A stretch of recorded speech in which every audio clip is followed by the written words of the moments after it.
रख लो भोले रख लो भरम, भक्त तेरे हैं हम।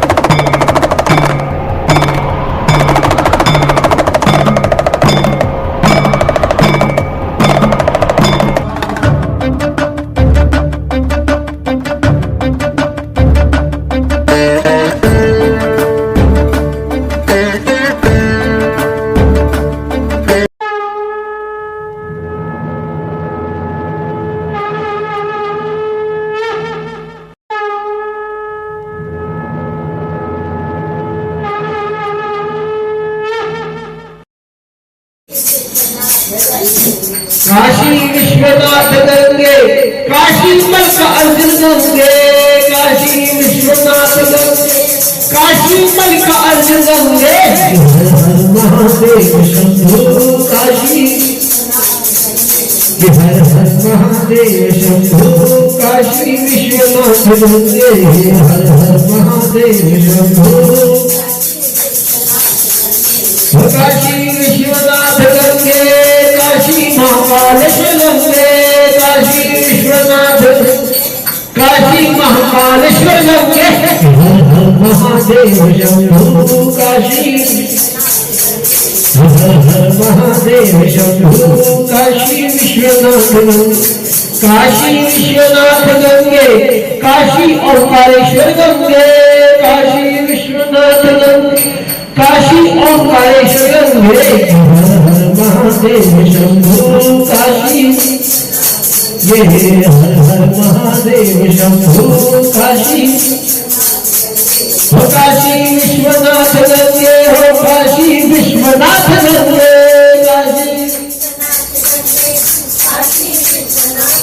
ये हर हर महादेव शंभो काशी विश्वनाथ गंगे, हर हर महादेव शंभो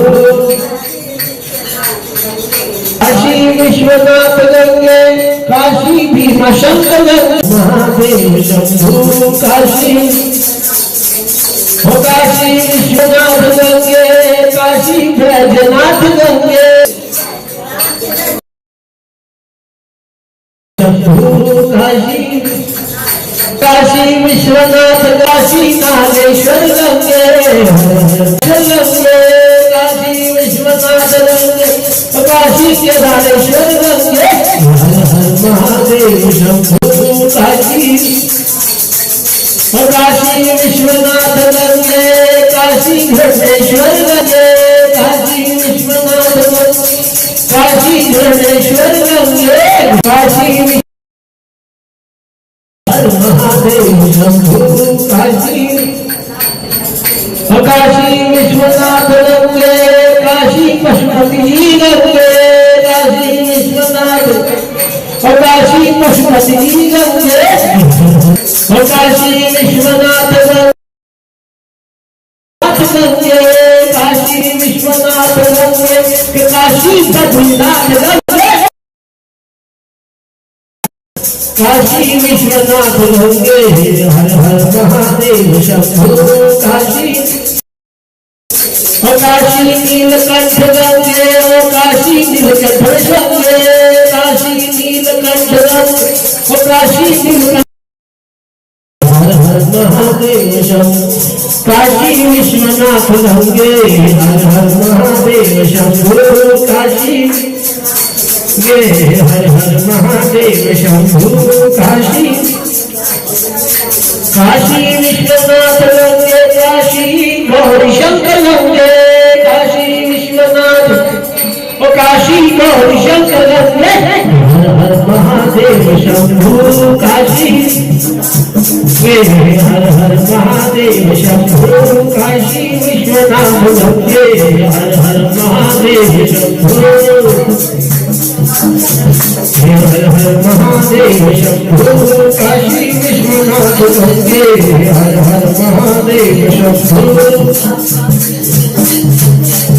नमः पार्वती पते हर हर महादेव। शौनक जी बोले कि है सुपुत्र, अब मुझे देवताओं, दैत्यों, गंधर्वों, राक्षसों और सर्पों की सृष्टि सुनाई।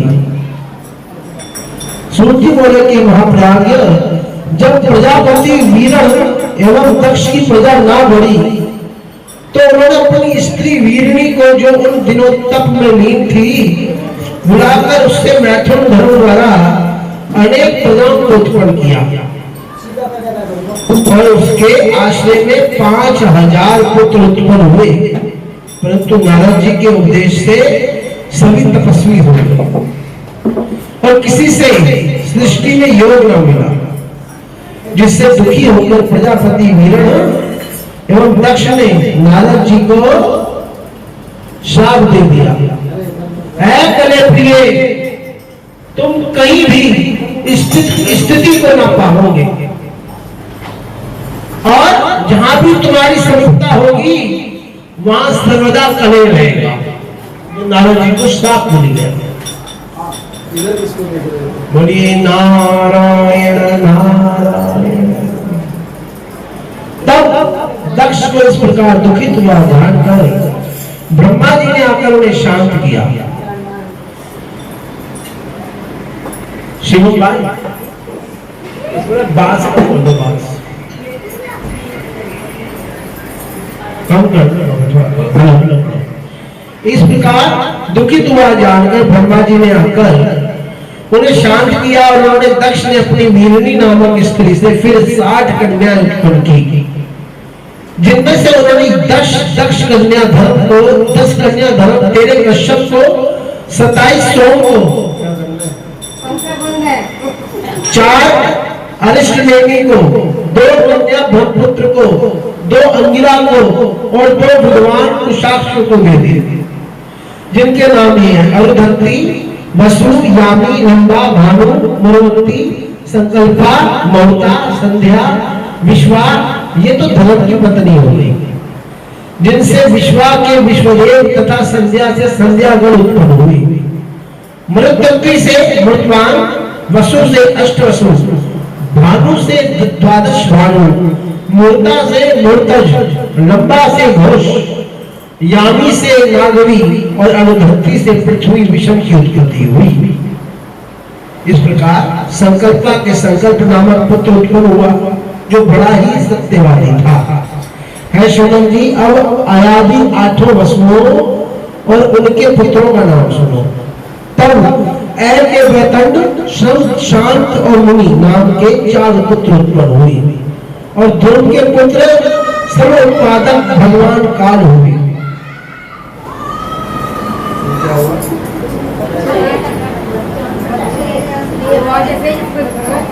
बच्चे हैं, नहीं कोई लफड़ा नहीं है, बच्चे हैं। तुम कथा करो, तुम्हें लफड़ा से क्या लेते? सोम के भगवान वरिया और घर से दौड़, मृत से हव्य, ये 3 पुत्र उत्पन्न हुए और अनिल के सरकंडों के मन में अग्नि पुत्र कुमार नाम वाले हुए तथा उनके शाख विशाख पुत्र तथा कृतिका की संतान कार्तिकेय हुए।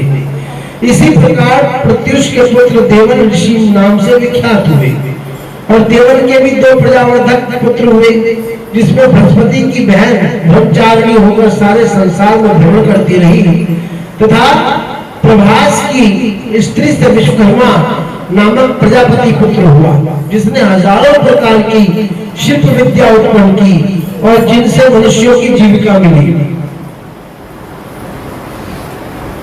इसी प्रकार औरों ने भी कई प्रजा वाली संतानें उत्पन्न की, जिनसे संसार में सृष्टि का विस्तार हुआ।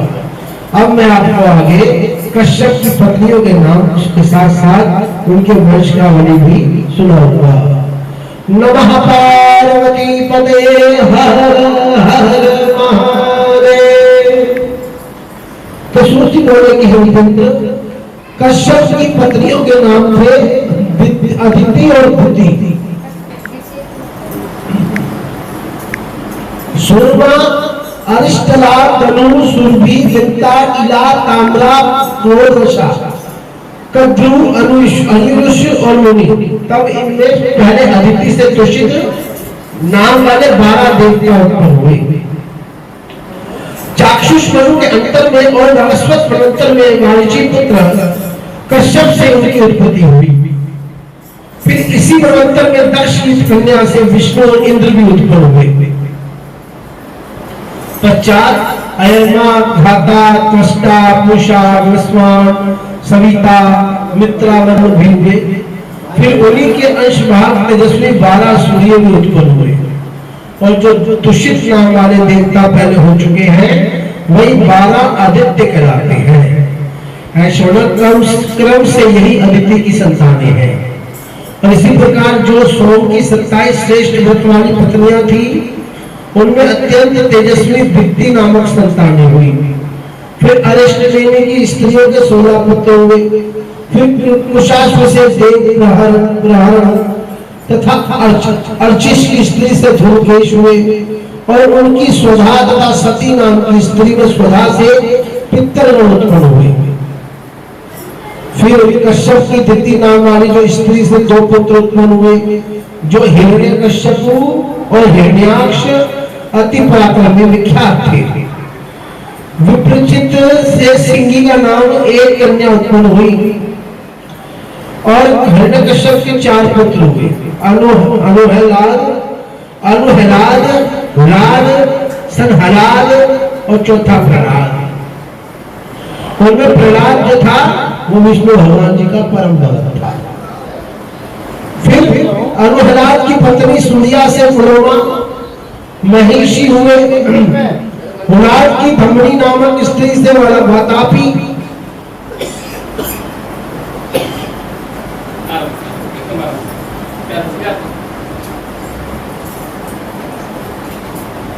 और इलवन नामक पुत्र उत्पन्न हुए।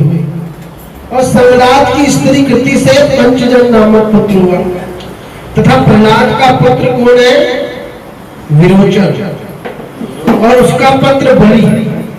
फिर बलि की औषाणा नामक स्त्री से 100 पुत्र बड़े ही बलि और महाशैव हुए, जिनमें शिवजी की भक्ति में तत्पर दानशील, उदार, पवित्र, कीर्तिमान, तपस्वी बाणासुर सबसे बड़ा था, जिसने भगवान शिव जी को भली भांति संतुष्ट करके गणपति का पद प्राप्त कर लिया था तथा जिसने युद्ध में श्री कृष्ण जी तक को परास्त कर दिया था। इसी प्रकार हिरण्याक्ष के भी 5 पुत्र बड़े ही बलि हुए, जिनके नाम है पंडित महाबली कुकुर, शंकुनी महानाद, विक्रांत और काल। हमने अब दिति और धनु के पुत्रों को सुनो। धनु के हुए थे 100 पुत्र, तीव्र पराक्रम वाले हुए थे, जिनमें अयोमुख, शंबर, कपोल, वैश्वानर, पुलोमा, विद्रावण, महाशिर, श्रृभानु, विश्वपर्वा, वीर्यवान और विप्रचित आदि का नाम विशेष उल्लेखनीय है। ये सब धनु के पुत्र कश्यप से उत्पन्न हुए थे। इनमें स्वभीनु की स्त्री से प्रभा नाम की कन्या तथा पुलोमा नाम की पुत्री शची नाम की हुई। और उपदानवी है शिरा शविष्ठा विश्वपर्वा की पुत्री कन्या हुई। इसी प्रकार वैश्वानर के पुलोमा पुलेमिका नामक 2 पुत्रियां हुई, जिनसे मरीचि द्वारा बड़ी पराक्रमी संतानें उत्पन्न हुई। और इस प्रकार उन दोनों से 60,000 दानवों को उत्पन्न किया, जो बड़े ही तपस्वी हुए। ये सभी मारीची से उत्पन्न हुए। फिर विप्रचित से सिंहिका के भी अनेक पुत्र हुए। इनमें सिंह के नाम से 13 पुत्र बड़े बलि थे, जिनके नाम हैं सुबली, राहु, बल, महाबल, वातापी, नामोची, इलवल, स्वरूप, अजिक, नरक, कालनाभ, शालमाण, शतकर्ता। इनसे दैत्य दानव के संयोग से इस वंश की वृद्धि हुई। फिर संगलाद के कुल में दैत्य निवात कवच हुए तथा इसी कुल में तप से शुद्धात्मा मृत हुए। इस प्रकार महात्मा कश्यप के वंशजों का बड़ा विस्तार हुआ तथा ताम्र और काकेश्वर से काक, कैकी, गरुड़, गुद्री, उलुकी, शुक्री आदि पक्षी जाति तक भी कश्यपों की संतानें हुई। जो गुरु भगवान जी भी है ना, वो भी कश्यप नंदन ही कहलाते हैं। बोलिए श्री गुरुदेव भगवान की। शैनी ने शैलों को, भासी ने भासों को, गुदरी ने गुदरों को, शुगनी ने शुभ्रों को, सुग्रीवी ने शुभ पक्षियों को, ताम्रों ने घोड़ों को, घोड़ों को, ऊंटों को, गधों को उत्पन्न किया।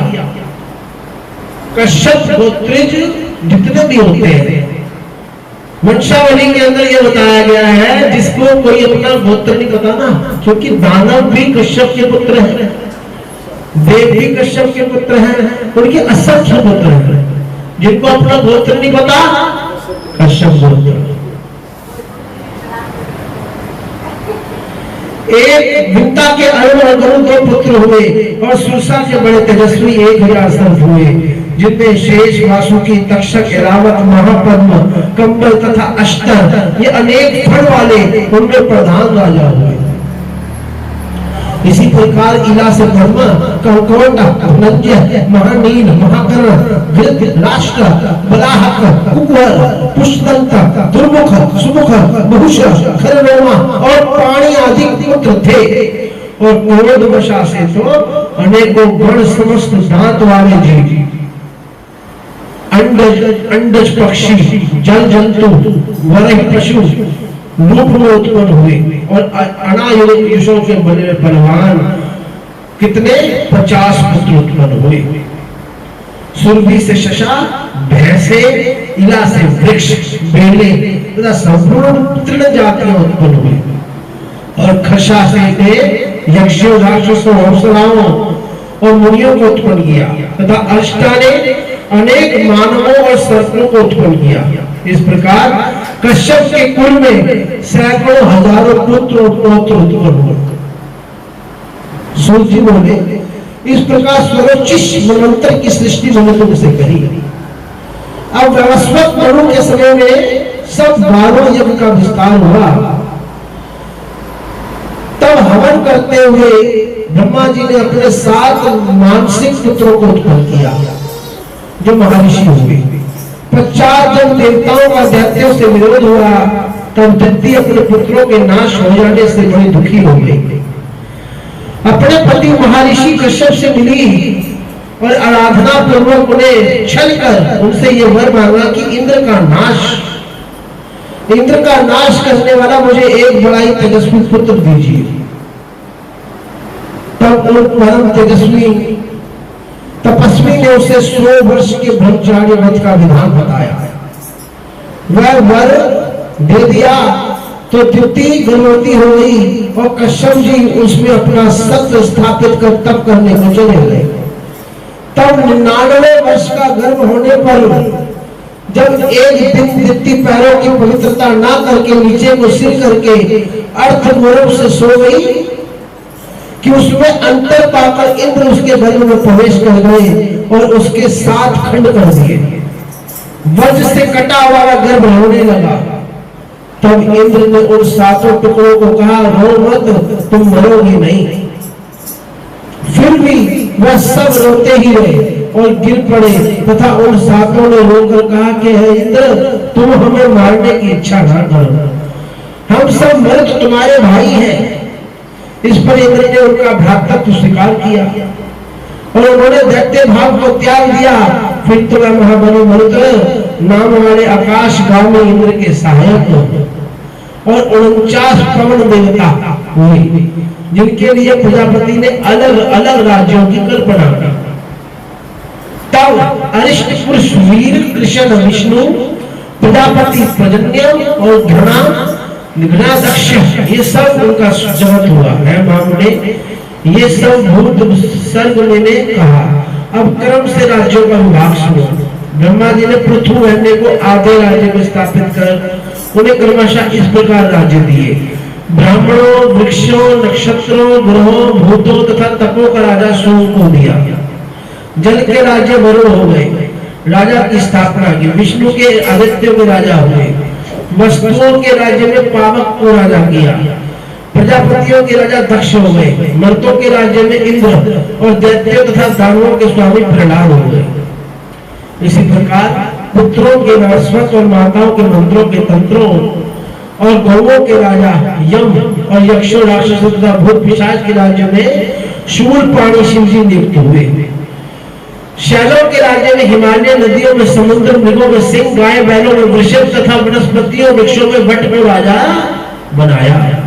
इसी प्रकार पूर्व दिशा में राज्य प्रजापति के पुत्र को, दक्षिण में कदम प्रजापति के पुत्र सुधर्मा को, पश्चिम दिशा में रजस के पुत्र अच्युत को और पर्जन्य प्रजापति के पुत्र हिरण्य रोमा को विगुण सबके ऊपर राजा किया तथा उत्तर में राजा दुर्गुष सबका राजा बनाया।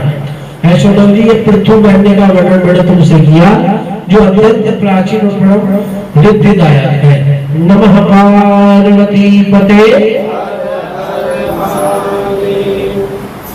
जय शंकर जय शंकर शंकर जय शंकर कैलाशपति जय शंकर जय शंकर शंकर जय गौरा गौरा गौरा जय गौरा पार्वती जय गौरा गौरा गौरा नमः पार्वती पते हर हर। शौनक जी बोले कि महात्मा अब आप मुझे ये मंत्रों का विस्तार पूर्वक वर्णन कीजिए जिन्हें की सुनने की बड़ी इच्छा है। तो सूर्य जी बोले कि मुनीश्वर अब तक मैंने तुमसे स्वयंभू मनु सर्वोच्च उत्तम तामस रेवत और चक्षुष 6 मनुओं को कहा।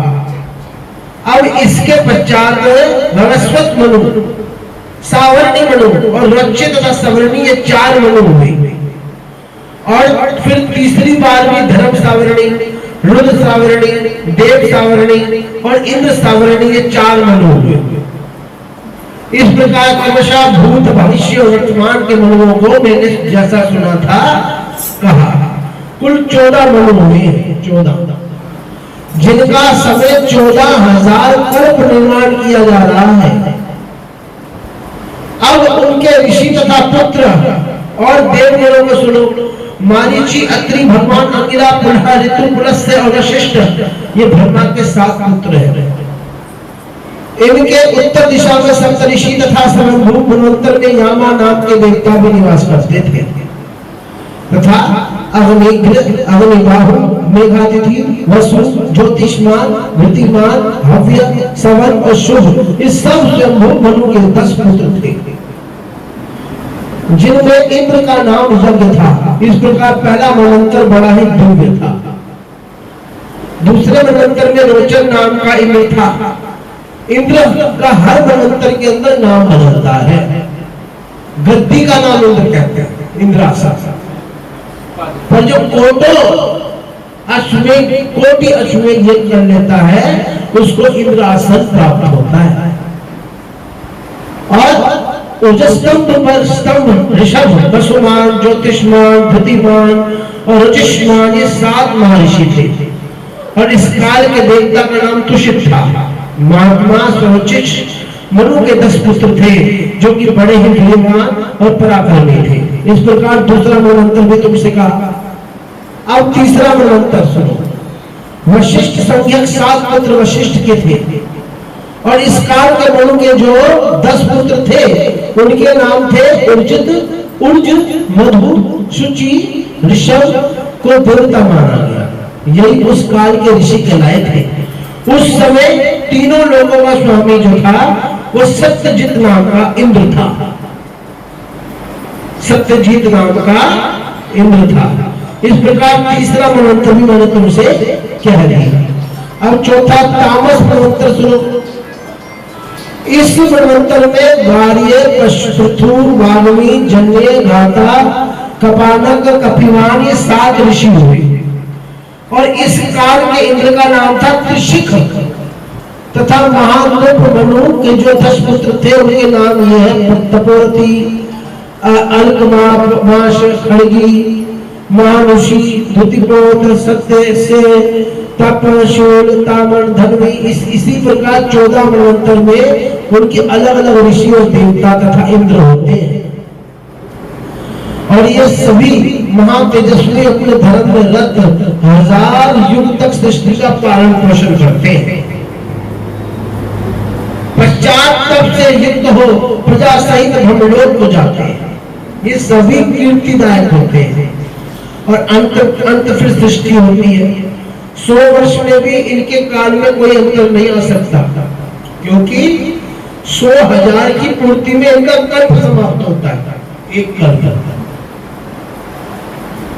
और जब सूर्य की किरणों से सब प्राणी जलने लग जाते हैं, तब ब्रह्मा जी नारायण हरि में प्रवेश कर जाते हैं और कल्प के अंत में सब भूतों को उत्पन्न करते तथा शिव जी संहार करते रहते हैं। इस प्रकार मनमंत्रों की उत्पत्ति का एक क्रम मैंने आपको सुना दिया। अब इसके आगे वनस्पत मनमंत्र में जब प्रजापति रुचि हुए तो उनके पुत्र रुचि उस समय के मनु हुए। इनसे भौतम नामक पुत्र भूति नामक स्त्री से हुआ जो 7वां मनु हुए। इसी प्रकार ध्रुवलोक में 7 अनागत महर्षि हैं जो आगे होने वाले ऋषि होंगे। जमदग्नि, परशुराम, आत्रेय, व्यास, भरद्वाज वंशीय महातेजस्वी द्रोणपुत्र अश्वत्थामा, गौतम के पुत्र शरद्वान, कृपाचार्य, कौशिक वंशीय गालव और कश्यप वंशीय रुद्र। इसी प्रकार स्वयंभू के 3 अनागत देवता हैं और ये है कश्यप जी के पुत्र तथा इस मनवंतर के इंद्र का नाम है बलि, जो विरोचन का पुत्र होगा।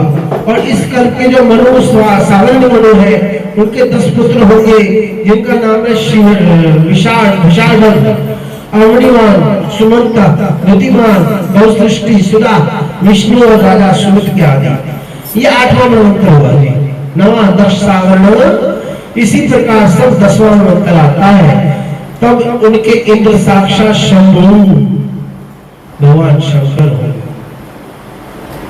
और शतानीक, निर्मित्रा, वृषसेन, जयदत्त, जयद्रथ, भूरिधम्न, सूर्या और अर्ची, ये उन मनु के 10 पुत्र होंगे तथा 11वें मनवंतर में ऋतधामा नाम के इंद्र होंगे। इसमें भी मनु के 10 पुत्र और 7 ऋषि, 3 देवता और 1 इंद्र होगा। 12वां रोच्य मनवंतर होगा और इसमें द्विस्वपति नाम के इंद्र होंगे तथा 13वें इंद्र का नाम दिव्यस्वपति होगा। इसी प्रकार 14वें सत्य मनु के भी 10 पुत्र होंगे और 7 ऋषि तथा 5 देवता होंगे और भौम मनु के पूर्व ही ये कल्प पूर्ण हो जाएगा। ये मैंने भूत भविष्य के सब मनुओं को तुमसे कह दिया। सनत कुमार जी ने व्यास जी से यही कहा था कि ये सब मनु धर्म से सहस्त्र युग तक पालन करते हैं और पुनः ब्रह्मलोक को चले जाते हैं। 71 चौकड़ी तक ये मनवंतर रहता है। 71 चौकड़ी। नमः पार्वती पते हर हर महादेव। जय शंकर शंकर, जय शंकर शंकर, जय गौरा गौरा जय गौरा महाकाल, जय गौरा गौरा। नमः पार्वती पते हर हर महादेव। सूर्य बोले कि हमने महर्षि कश्यप की दक्षायनी नामक स्त्री से जो विवस्वान सूर्य की उत्पत्ति हुई थी, उनकी स्त्री का नाम था संज्ञा, जो उनके सूर्य के तेज को सहन न कर सकी और भयमान हो उद्रेक करने लगी। तब सूर्य ने उससे 3 संतान उत्पन्न की, जिनमें यम और यमुना ये दोनों संतानों के एक साथ उत्पन्न हुई। बोली यमुना मैया की। और तीसरी संतान कन्या हुई। इन तीनों संतानों को उत्पन्न कर सूर्य ने संज्ञा से वहां रहकर सुख से पालन करने को कहा, परंतु संज्ञा सूर्य के गोलाकार रूप एवं शरीर को सहन न कर सकती थी। इससे उसने वहां अपनी शुभ छाया प्रकट कर वहां रहने को कह दिया और स्वयं अपने पिता के घर चली आई। क्या कहा जाता है? शनिदेव महाराज के पिताजी का नाम क्या है? और उनकी माता का छाया। जय जय श्री शनिदेव भक्तन हितकारी, सूरज के पुत्र प्रभु छाया महतारी। छाया सूर्य से इस रहस्य को छिपा कर वहां रहने लगी। संज्ञा पिता के घर आई। पिता ने उसे फिर सूर्य के पास लौट जाने को ललकारा। बाध्य हो संज्ञा वहां ना रह सकी और लौटकर घोड़ी का रूप धारण कर कुरु देश में जाकर मनुष्यों में विचरने लगे। उधर उस छाया को छाया ही संज्ञा ज्ञान सूर्य ने उससे मनु नामक एक सुंदर पुत्र उत्पन्न किया। छाया उस पुत्र से स्नेह करती हुई वहां रहने लगी। उस पुत्र का नाम सावर्णी मनु था। पश्चात जब वनस्पत मनु को संज्ञा रूपी छाया की वास्तविकता ज्ञात हुई तो उन्होंने उसे धिक्कारा और छाया ने भी क्रोधित होकर उसे शाप दे दिया कि अत्यंत रोषित हुआ तेरा ये चरण गिर जाए। और इसके पश्चात यम ने हाथ जोड़कर अपने पिता से निवेदन किया और कहा कि माता, सब पुत्रों से स्नेह हटा मैं अपने छोटे पुत्र को ही क्यों नहीं मानती। इसी कारण मैंने उस पर चरण प्रहार किए, जिसे आप क्षमा करें। और माता ने जो ही मुझे चरण न रहने का शाप दिया, इस पर भी विचार करें। आपके प्रसाद से तो मेरे चरण नहीं गिरने चाहिए। सूर्य ने कहा कि इसमें कोई कारण होगा, अन्यथा तुम्हारे जैसे सत्यवादी धर्मात्मा को क्रोध आता ही नहीं। परंतु तुम्हारी माता का वचन मिथ्या करने की मुझ में तो शक्ति नहीं है। तुम्हारे चरण के मांस को कृमि कीड़े लेकर पृथ्वी पर अवश्य ही गिर जाएंगे। ये श्राप अवश्य ही सत्य होगा। तुम अपने मन को सावधान करो। तो सूर्य जी कहते हैं, मुनीश्वर, इस प्रकार सूर्य ने अपने पुत्र यम से कहकर अपनी स्त्री छाया से क्रोधित होकर कहा कि है तुम बुद्धे, तूने ये क्या किया? तेरा केवल इसी एक पुत्र में स्नेह क्यों है? इसका कारण कहो। तब छाया सूर्य का ये वचन सुनकर सब बातें सत्य सत्य निवेदन कर कहने लगी। उसने कहा, तुम्हारे तेज से जलती हुई तुम्हारी स्त्री संज्ञा तुम्हारे छोड़ तृण के मन में चली गई है, और अब तो वह तप युक्त तुम्हारी प्रशंसा का पात्र हो रही है। तुम उस पर कृपा करो। मैं उसी का प्रतिबिंब छाया हूँ, प्रतिबिंब हूँ। मैं तुम्हारे रूप को सुधारूंगी। तो ये सुन सूर्य का क्रोध दूर हो गया। पश्चात मुनि ने भूमि आरोपण कर सूर्य देव का विकट तेज छीन लिया। तो उस तेज के कम हो जाने से सूर्य देव का रूप शोभायमान हो गया। उन्होंने देखा कि उनकी स्त्री संज्ञा योग में स्थित हो रखी है। तब उस घोड़ी रूप धारण किए हुए संज्ञा पर मुग्ध हो सूर्य देव ने अश्व रूप धारण कर उससे भेंट की, परंतु पर पुरुष की इच्छा से उसने वैसा न होने दिया। सूर्य का वीर्य उसकी नासिका पर गिरकर दो खंड का हो गया, जिससे दो अश्विनी कुमार प्रकट हो गए। एक का नाम नास्त्य, दूसरे का नाम दस्त्र हुआ। इन दोनों को सूर्य ने अपने परम मनोहर रूप से देखा। संज्ञा भी अपने पति का अवलोकन कर परम प्रसन्न हुई। फिर अपने पति सूर्य को साथ में घर आई। स्त्री पुरुष सुख से रहने लगे। इसमें यम को बड़ा दुख हुआ। वह धर्म से प्रजा को प्रसन्न करने लगे। इस कर्म से उन धर्मराज को महाक्रांति प्राप्त हुई। पितरों का आधिपत्य व लोकपाल की पदवी मिली। अब वह सवर्णी मनु प्रजापति हो गए। इसके पश्चात भागो मनु हो गए। इधर जो सूर्य की छोटी कन्या यमी थी, वह लोगों को पवित्र करने वाली यमुना नदी बन गई। इन्हीं मनु को लोक में मनु और सवर्णी मनु कहते हैं। जो इन देवों के जन्म को सुनता या धारण करता है, उसकी आपत्ति दूर हो जाती है तथा वह यश का भागी होता है। नमः पार्वती पते हर हर महादेव। जय शंकर जय शंकर शंकर जय शंकर कैलाशपति।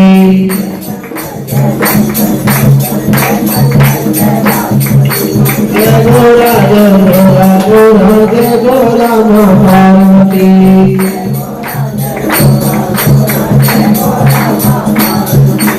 जय शंकर शंकर जय शंकर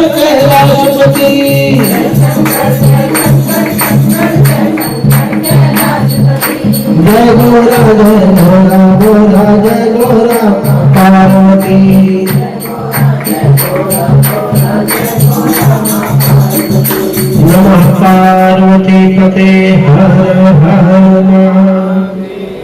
सूत जी बोले इसके पश्चात इन्हीं नरस्वत मनों के इक्ष्वाकु, शिवी, नाभाग, धृष्ट, शरारती, निरशेष, नाभा, करुष, प्रियवत, ये 9 पुत्र उत्पन्न हुए जो उनके समान ही महोन्नत क्षत्रिय धर्म से तत्पर थे। और जब ये उन प्रजापति के पुत्रेष्ठ यज्ञ में उत्पन्न हुए तो उसी समय उस यज्ञ से सुंदर वस्त्र धारण किए हुए तथा सुंदर आभूषणों से सुशोभित दिव्य आसन पर विराजमान एक कन्या भी उत्पन्न हुई जिसका नाम था ईड़ा। तब उसे प्रकट होते देख दंडधारी मनु ने कहा, ईड़ा यहाँ मत आओ।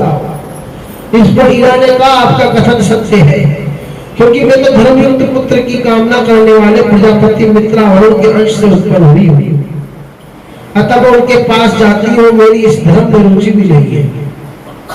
तो ऐसा कहे वह सती मित्रा वरुण के पास चली गई और अपनी उत्पत्ति का समाचार कहकर बतला दिया कि तुम पुत्र के इच्छुक हो जिससे तुम्हारा मुझसे काम चलेगा, इसलिए तुम अपने वंश चलाने वाले अन्य पुत्रों को उत्पन्न करने का कोई और उपाय करो।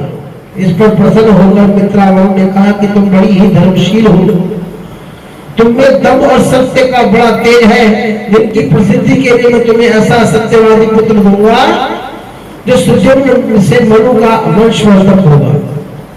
ऐसा सुनकर फिर अपने पिता की ओर लौटी, परंतु मार्ग में ही बुद्ध के मिल जाने से वो उसके साथ मैथुन योग को प्राप्त हो गई, जिससे सोमपुत्र पृथ्वा का नाम जन्म हुआ और जो बड़ा ही सुंदर और बुद्धिमान था तथा जो श्रेष्ठ अप्सरा उर्वशी का पति हुआ। तब वह वहां पुनर्वा नाम पुत्र को उत्पन्न कर फिर सुदुम्न भाव को प्राप्त हुई, जिसके उत्कल गए तथा वृंताक्ष 3 बड़े ही धार्मिक जागृत हुए, जमाता हुए। तब उत्कल के उत्कल ब्राह्मण तथा वृंताक्ष के पश्चिमी ब्राह्मण और गय के पूर्वी गय नाम के ब्राह्मणों की प्रसिद्धि हुई। ये देख मनु ने पृथ्वी को 10 क्षेत्रों में बांट दिया, बांट कर मध्य प्रदेश को इक्ष्वाकु के लिए दे दिया, जिसमें महात्मा वशिष्ठ के वचनों से उन्हें बड़ी प्रतिज्ञा प्राप्त हुई। फिर उन्हीं से उन्होंने पुनर्वा को धर्मराज की पदवी दे दी और वहां का राज्य दे दिया। और निश्चित जिनमें स्त्री और पुरुष दोनों ही लक्षण थे उससे शक, नभक और अम्बरीश हुए। फिर राजपुत्री सुकन्या को च्वन ऋषि की पत्नी थी, उसके 100 पुत्र हुए। उनमें कुकक्षी सबसे बड़ा और तेजस्वी था, जिसके रेवती नाम कन्या हुई जो दूसरी लक्ष्मी थी। जब उसके योग्य कोई वर न मिला तब राजा कुकक्षी दुखी हो ब्रह्मा जी से मिला और प्रार्थना पूर्वक अपना अभिप्राय किया। ब्रह्मा जी ने उसको उसकी कन्या के लिए बलदेव जी को देने के लिए कहकर उसे द्वारिका भेज दिया। द्वारिका जाकर उसने अपनी रेवती नामक कन्या को श्री कृष्ण के भाई बलराम को प्रदान कर दी। फिर वह महाप्रभु राजा सुमेरु पर्वत पर जाकर तप में स्थित हो गया और शिव जी की आराधना करने लगा। इतनी कथा सुनकर बोले कि रहमत वहां ब्रह्मा के लोक में कितने युग तक रहकर फिर युवा हो मृत्यु लोक में कैसे आ गए, इसकी मुझे बड़ी शंका है। तो सूर्य जी बोले, ब्रह्मलोक में तो भूख, प्यास, विकार तथा किसी की अकाल मृत्यु आदि तो कुछ भी नहीं होता। इसी कारण राजा तथा कन्या जरा और मृत्यु को न प्राप्त हो अपनी श्रेष्ठ कन्या को साथ लिए युवा ही वहां से लौट आए और श्री कृष्ण द्वारा रची हुई द्वारकापुरी में आकर बलराम के साथ अपनी कन्या का विवाह कर दिया। उसी स्त्री के बलराम के 100 पुत्र उत्पन्न हुए थे तथा श्री कृष्ण जी के भी अनेक स्त्रियों से बहुत से पुत्र हुए, जिनसे उन दोनों महात्माओं के वंश की अपूर्व वृद्धि हुई और वह सब क्षत्रिय हष्ट-पुष्ट होकर चारों दिशाओं में फैल गए। फिर नाभाग दृष्टि के भी पुत्र हुए और यह ब्राह्मण तत्व को प्राप्त हुए। उन्होंने अपना क्षत्रिय वंश स्थापित कर ब्राह्मणों का साकर्म किया। फिर दुष्ट से धाष्ट हुए और ब्राह्मणत्व की प्रचुरता से क्षत्रिय तत्व से वीर पुरुष के युद्धार्थी ही कामरूप क्षत्रिय हुए। फिर मधु का पुत्र मृग बड़ा दानी हुआ, जो गौदान के व्यतिक्रम से अपनी दुर्बुद्धि एवं पाप से गिरगिट हुआ। उसका उद्धार श्री कृष्ण जी ने किया। उसका पुत्र प्रभाती था जो बड़ा ही धर्मात्मा था। ऐसा मैंने व्यास जी से सुना था। अब संक्षेप में कह रहा हूं। इसी प्रकार मनु के 8वें पुत्र विश्वामित्र को उनके कर्मों से शुद्ध होना पड़ा और नवा पुत्र कभी बड़ा ही बुद्धिमान हुआ जो इस लोक में दिव्य सुख भोग कर अंत में दुर्लभ मुक्ति को प्राप्त हो गया। नमः पार्वती पते हर हर। तो सूची बोलेंगे अंग्रेजों, इसी प्रकार मनु की नासिका से इक्ष्वाकु नाम का बड़ा दानी पुत्र हुआ जिसने 100 पुत्र उत्पन्न किए थे। उन्हीं सब में से आर्यवर्त में अनेकों राजा हुए। उनमें सबसे बड़ा विकुक्षी अयोध्या का राजा हुआ। विकुक्षी ये बड़ा ही धर्मात्मा, श्राद्ध कर्म करने वाला, पितरों को पूजने वाला, परंतु एक बार श्राद्ध कर्म के अंतर्गत ही उसने खरगोश का मांस खा लिया था, जिससे वह शाश्वत को प्राप्त हो गया और इक्ष्वाकु ने इसे त्याग दिया और उस राज्य की बागडोर स्वयं अपने हाथ में ले ली तथा वशिष्ठ जी के वचनों का आदर करते हुए उन्होंने शकुनी आदि फिर 15 पुत्र उत्पन्न किए जिन्होंने उत्तरायण देश की रक्षा की तथा अयोध्या का पुत्र विलियमान कुकुष्ठ हुए।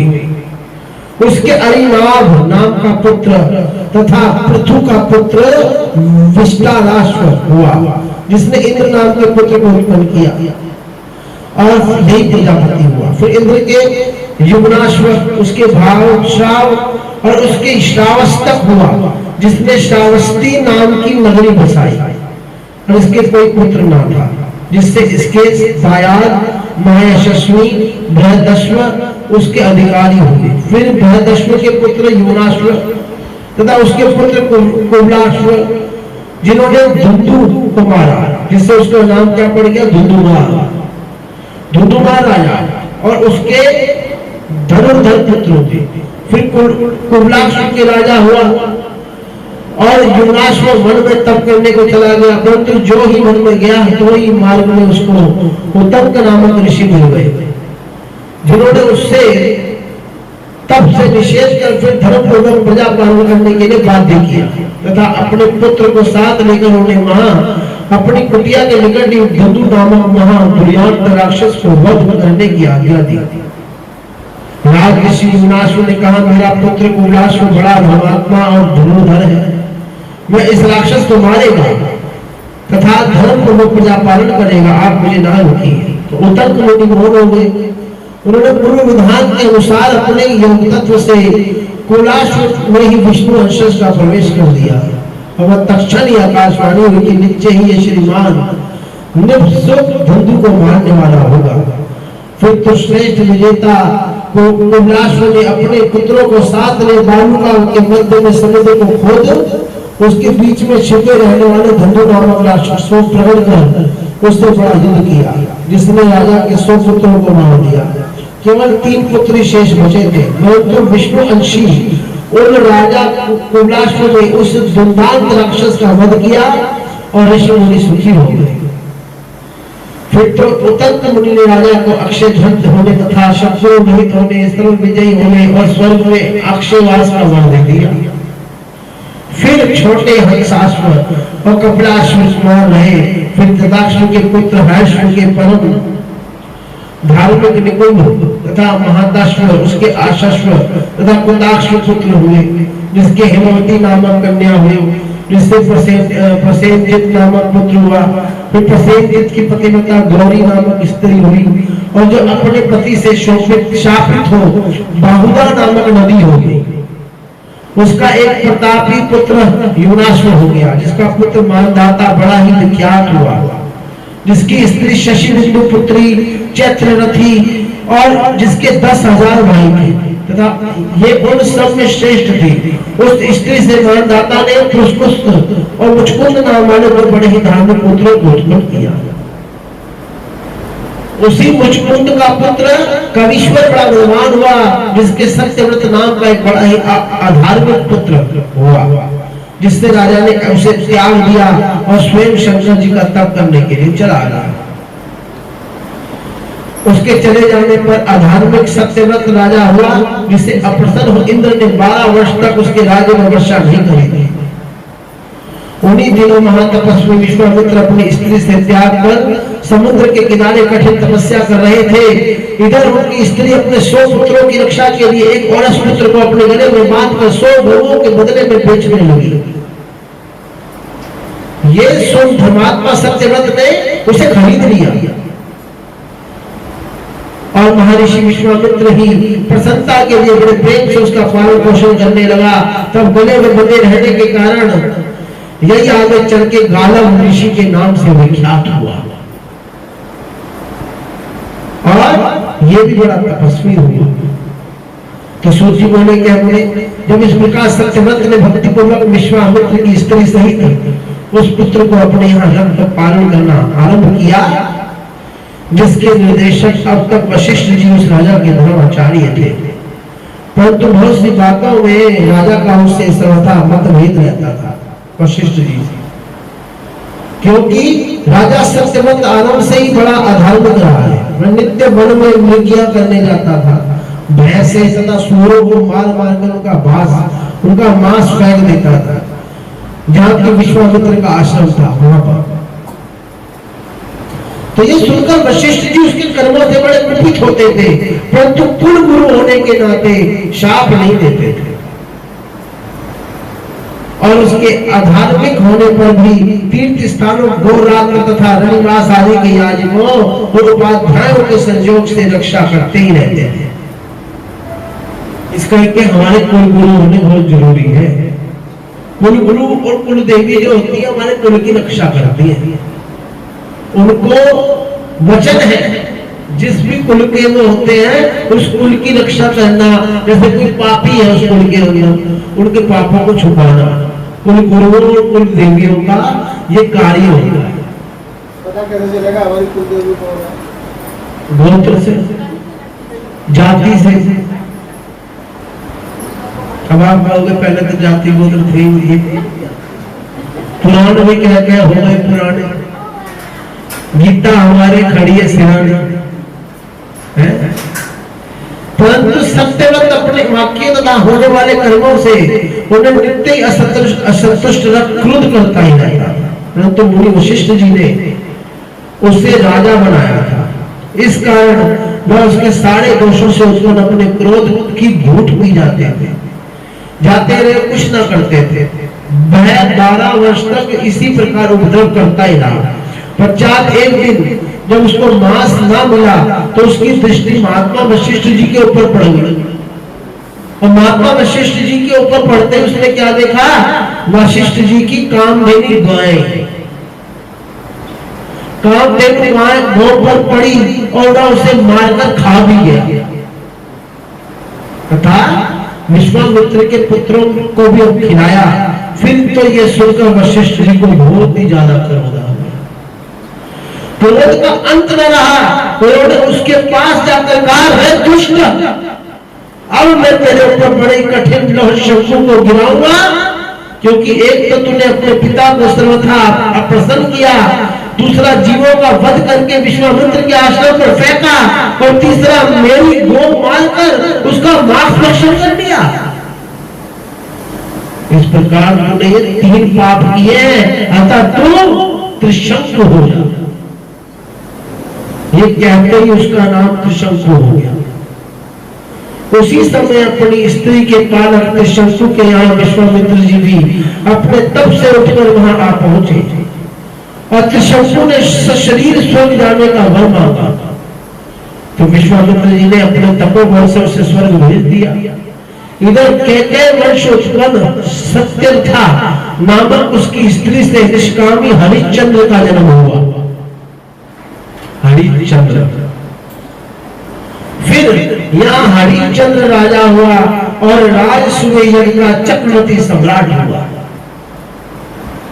फिर उसका पुत्र रोहित और रोहित का पुत्र भृगु तथा उसके बाहु नाम का पुत्र उत्पन्न हुआ, जिसे है और ताल झट से निकाल दिया।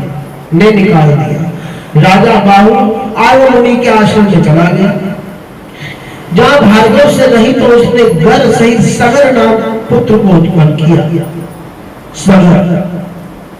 सगर ने भार्गव मुनि से अगण्य अस्त्र प्राप्त कर हाय हाय सहित ताल जल को मारकर सारी पृथ्वी को जीत लिया तथा शक बहुतक पार तवड़ खश नामक देशों को बसाकर उनमें धर्म की स्थापना की और शासन विधान बना राज्य किया।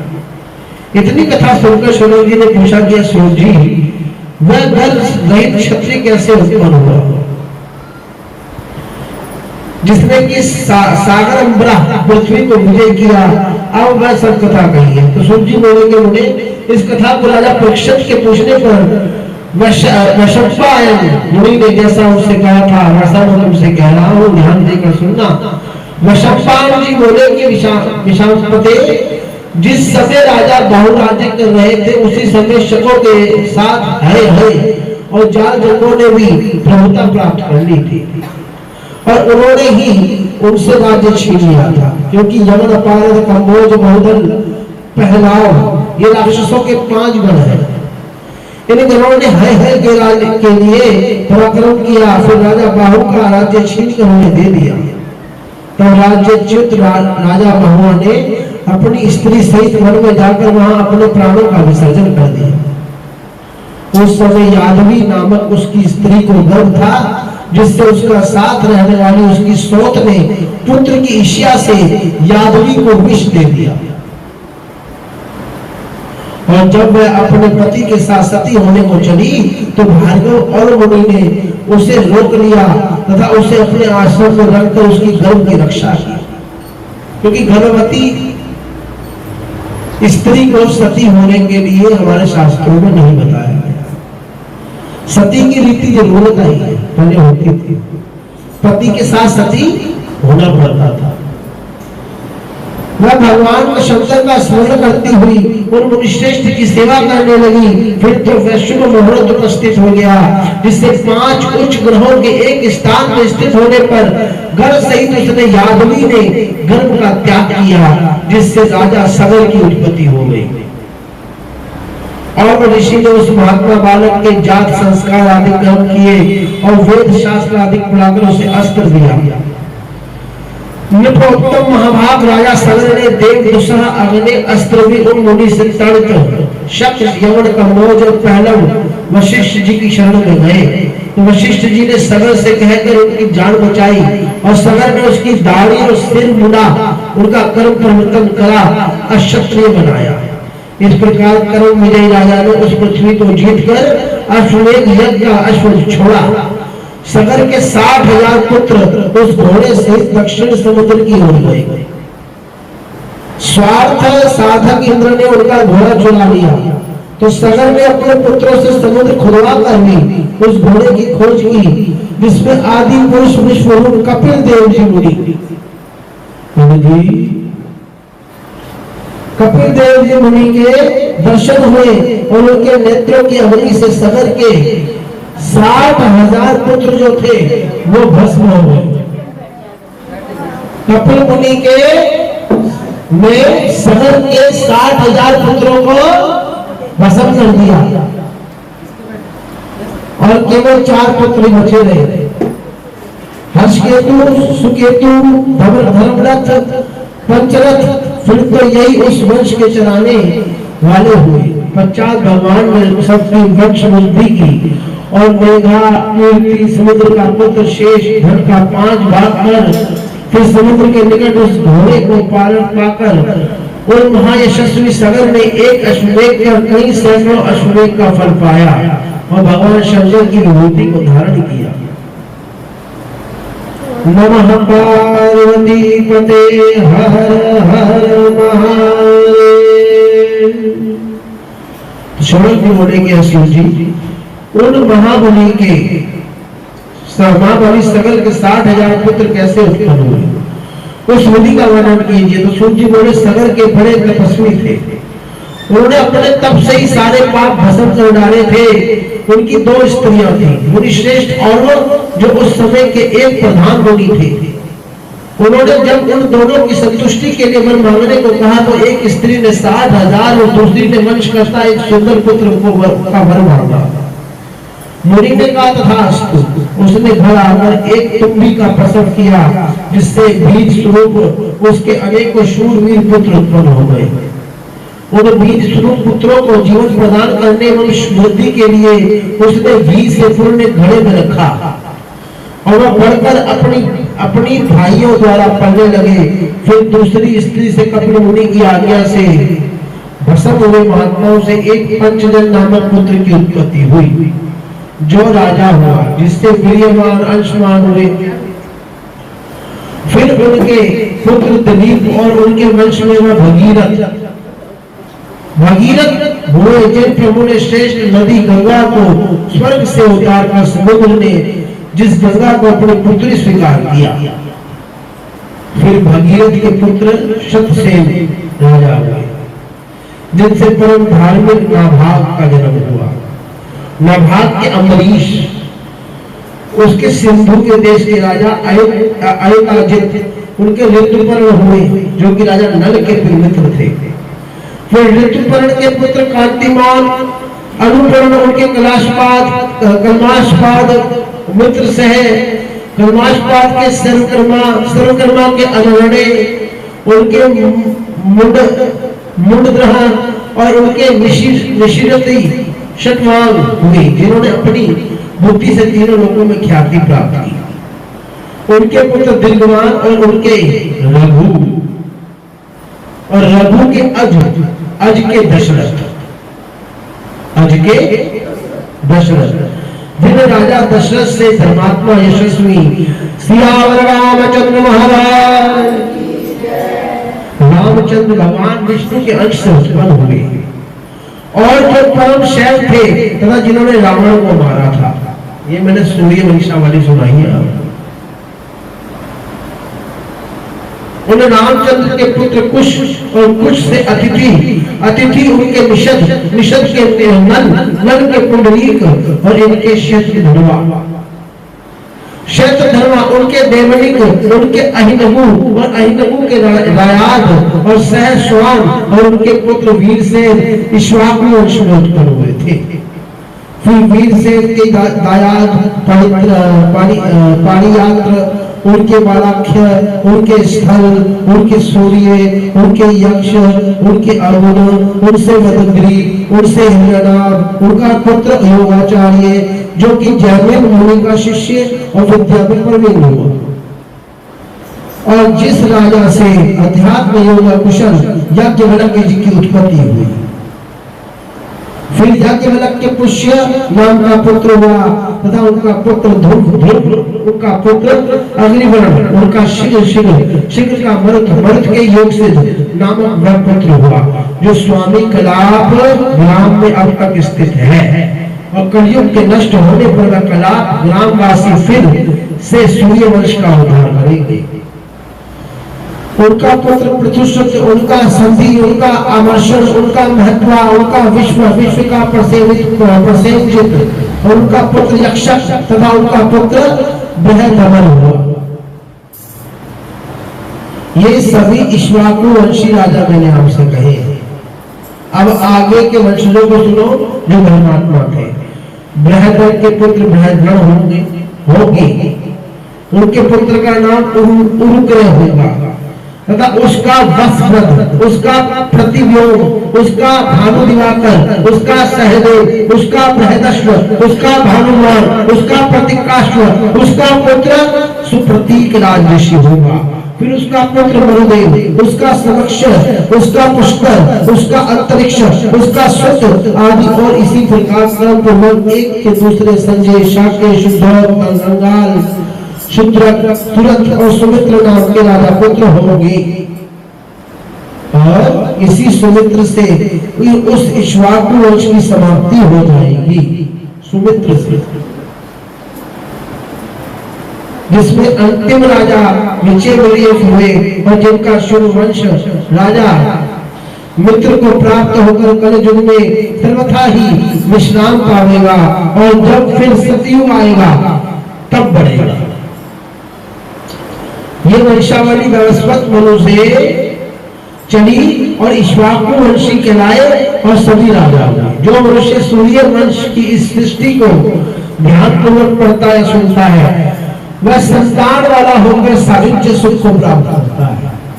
क्योंकि आदित्य विश्वान एवं श्राद्ध की ये पवित्र सृष्टि जो मैंने कही है वह सर्वथाई प्रजा पुष्टि लायक है। नमः पार्वती पते। कल की कथा में आपको बताया जाएगा श्राद्ध कर्म की महिमा, कि श्राद्ध कैसे करने चाहिए। नमः पार्वती पते। हर हर महादेव। हर हर महादेव शंभु काशी विश्वनाथ गंगे। हर हर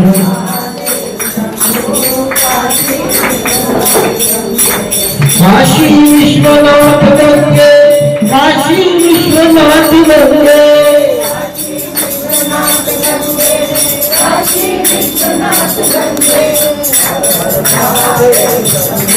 काशी विश्वनाथ गंगे।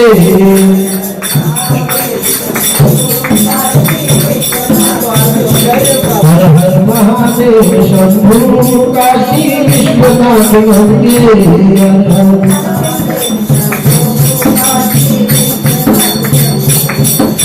नमः पार्वती पते।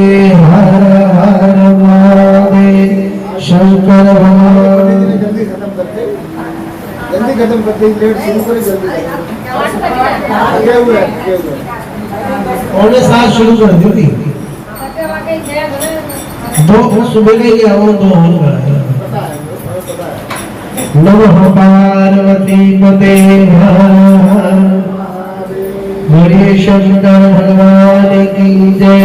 माई पार्वती माता की। बोले लक्ष्मी नारायण भगवान की जय। मन चल रावण चलिए, मन चल चल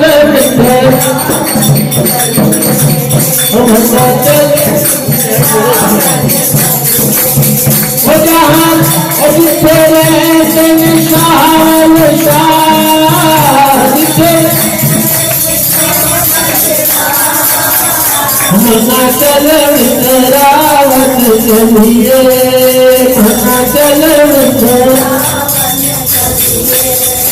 जहाँ जपना था मारी से जपना, जिथे जपना था मारी से जपना। तू भी रच रच तेरा, तू भी रच रच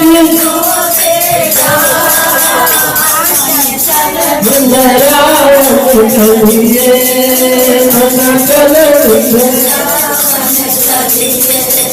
चल मोरा वर्गिया गोपिया, मोरा तुम्ही संग रात लता।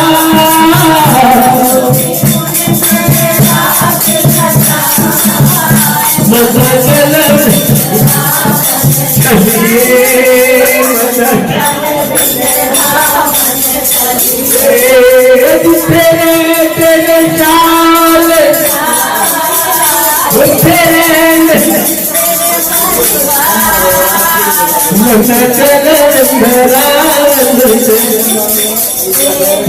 श्याम सुंदर होली खेल दे,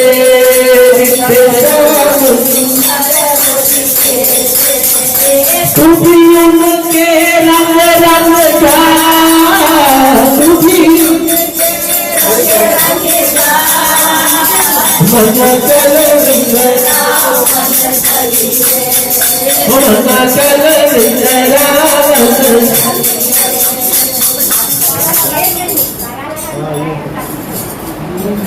ध्यान तो हो गया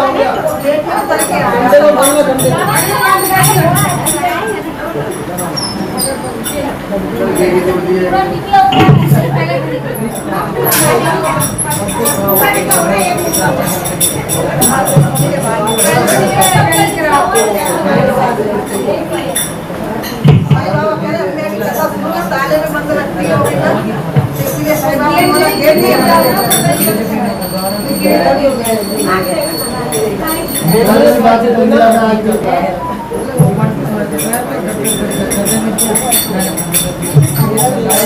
हरि बांके बिहारी लाल उनको पकड़ो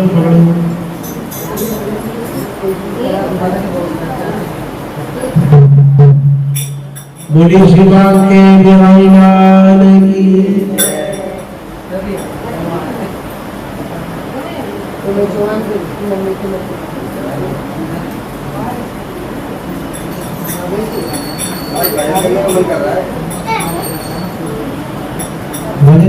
भगवान के बिहारी लाल की बोले सबके दरबार की जय। उसको लाउड मत कंप्यूटर में रखा है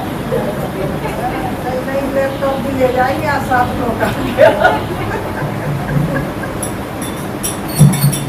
रामचंद्र महाराज की जय। पवन पुत्र हनुमान की जय।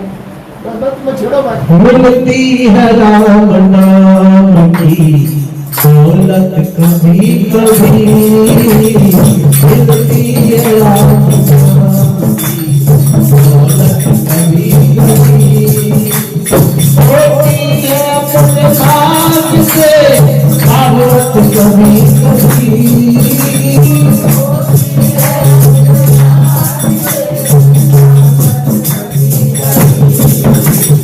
राम नाम की दौलत कभी कभी मिलती है राम नाम की दौलत कभी कभी बेटों को पाके तुम कभी अभिमान ना करो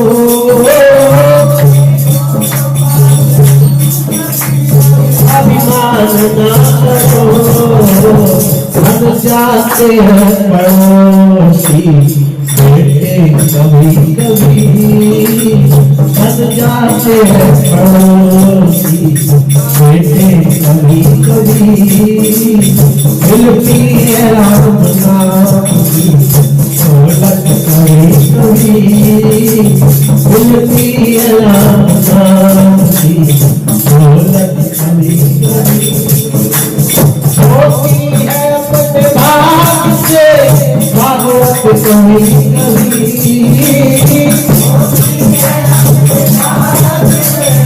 भागवत कभी कभी मिलती है राम नाम की दौलत कभी कभी मिलती है राम नाम की दौलत कभी कभी बेटी को पाके तुम कभी अभिमान ना करो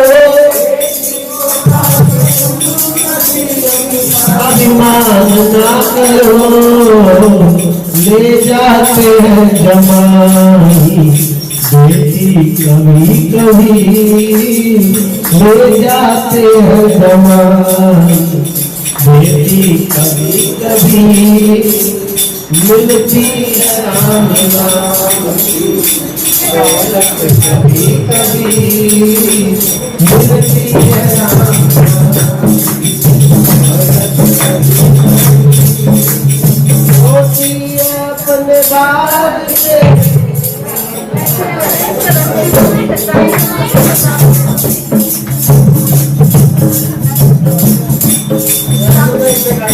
होती है अपने बात